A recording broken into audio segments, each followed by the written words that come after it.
예배 자리에 나오신 여러분들을 환영하고 축복합니다. 오늘 전도사님과 함께 나눌 말씀 제목은 진짜 선지자 예레미야예요. 오늘 전도사님과 함께 말씀 보도록 할 텐데요. 우리 어린이들 귀 쫑긋 해서 잘 들어주세요. 선지자 하나냐가 선지자 예레미야의 목에서 멍에를 빼앗아 꺾고 예레미야 28장 10절 말씀. 아멘. 우리가 바울의 말씀을 지나 선지자들에 대해서 배우고 있었어요. 가장 먼저 배웠던 선지자 이름이 뭐였죠? 맞아요. 요나 선지자였어요. 요나 선지자는 하나님의 말씀을 피해서 멀리 도망치다가 결국 큰 물고기 뱃속에 잡아먹히고 말았었어요. 물고기 뱃속에서 3일 뒤에 나왔을 때 어느 땅에 도착했었죠? 맞아요. 멀리 도망치고 싶었던 니느웨에 도망쳤었어요. 이제 하나님의 말씀에 순종하게 된 요나는 니느웨 사람들에게 회개의 말씀을 전하게 되었어요.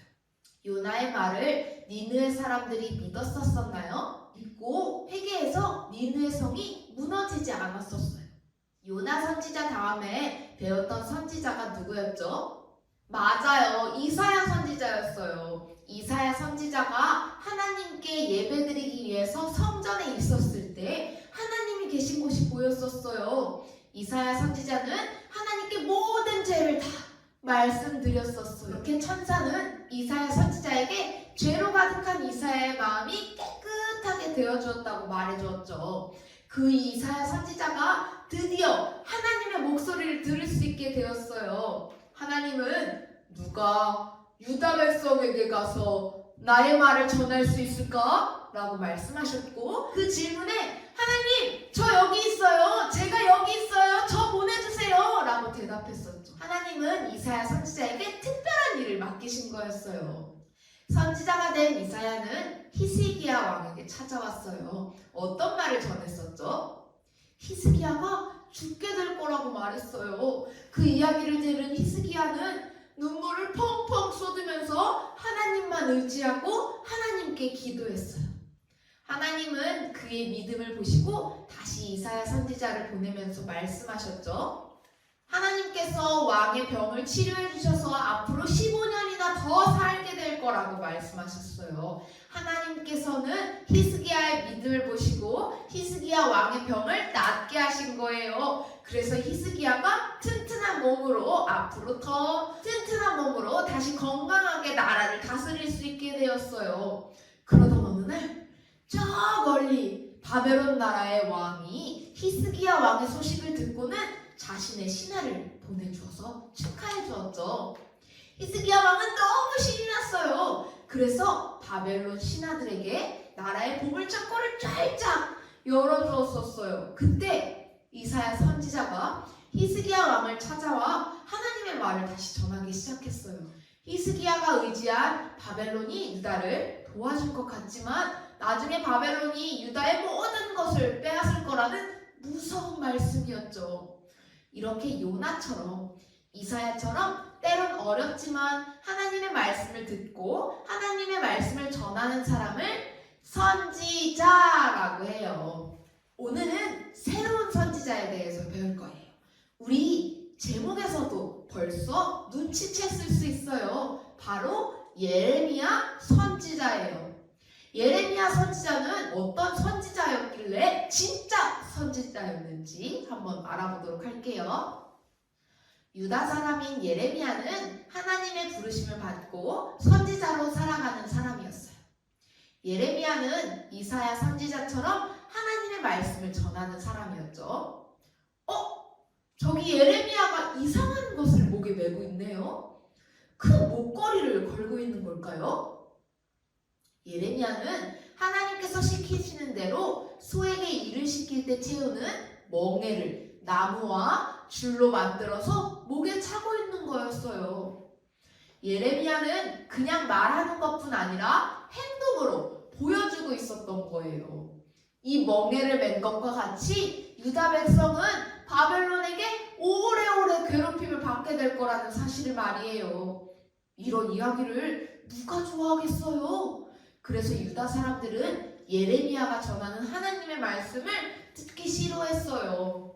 그런데 그때 하냐냐라는 선지자, 또 다른 선지자가 나타나서 많은 사람들에게 이렇게 이야기했어요. 하나님께서 이렇게 말씀하십니다. 하나님께서 바벨론 왕을 물리치시겠다고 하셨습니다. 바벨론으로 가져간 성전의 물건들과 사람들을 다시 되찾아오게 하실 겁니다. 힘들겠지만 우리 조금만 참으면 됩니다. 이렇게 이야기를 하는 거예요.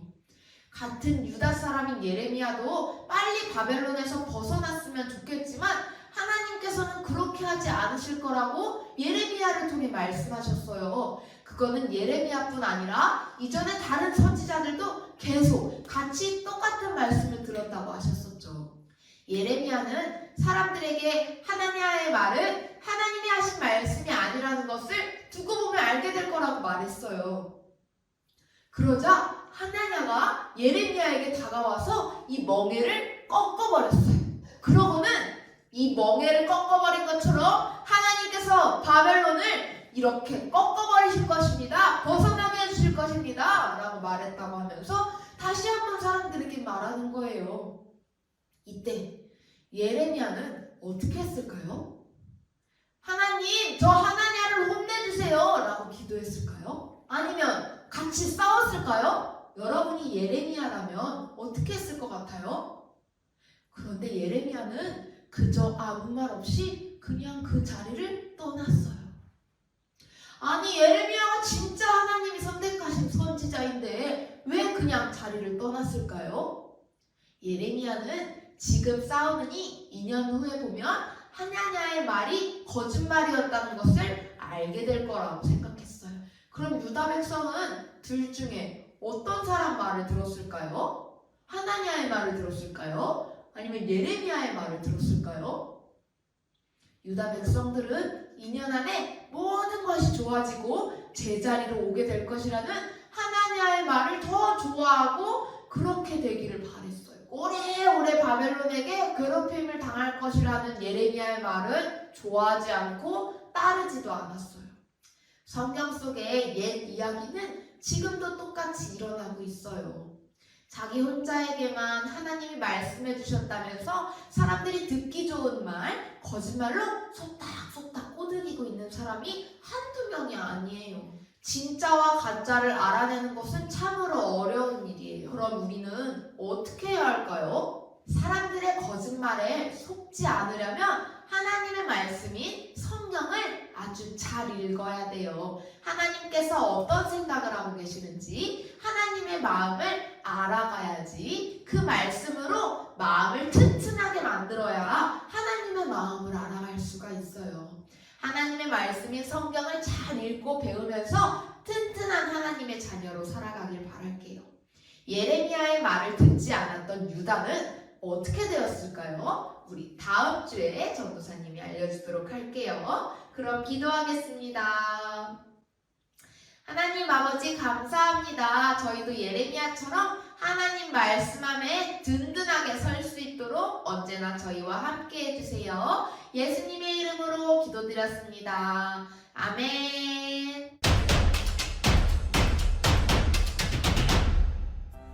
우리 친구들 이제 공과 시간이 되었어요. 오늘의 공과 자료는 2-3 공과 자료를 가지고 진행하려고 해요. 오늘의 준비물은 어린이용 교재와 스티커, 테이프, 가면에 끼울 고무줄을 준비해주세요. 준비물 준비를 위해서 잠시 멈췄다가 다시 만나요. 우리 친구들 준비물 준비 다 되었나요? 그렇다면 전도사님과 함께 공과를 해보도록 할게요. 유다 사람들은 예레미야의 말을 잘 들었을까요? 아니에요. 예레미야 말을 듣기는커녕 오히려 바벨론에 잡혀가더라도 금방 돌아오게 될 것이라는 하나냐의 말에 귀가 솔깃해져서 하나냐의 말을 믿고 따라갔어요. 지금도 자신의 말이 진짜 하나님의 말씀이라면서 자신의 말만 듣고 따라오라는 사람들이 많아요. 수많은 가짜 말들 중에서 진짜 하나님의 말씀을 들으려면 어떻게 해야 할까요? 하나님의 말씀을 잘 알아야 돼요. 자, 우리 이제 이 소가면 멍에에 하나님의 말씀 스티커와 하나님의 마음을 알아가요 스티커를 한번 붙여주세요. 자, 그리고 이제 가면을 만들어 볼게요. 이 소 가면을 열심히 뜯어보세요. 자, 이렇게 다 뜯었으면 이 고무줄 끼울 끈과 눈도 다 뜯어주세요. 그리고 준비한 고무줄을 뒤에 꽂아서 구멍으로 넣어주면 이렇게 고정이 돼요. 다른 쪽도 한번 고정시켜 볼게요.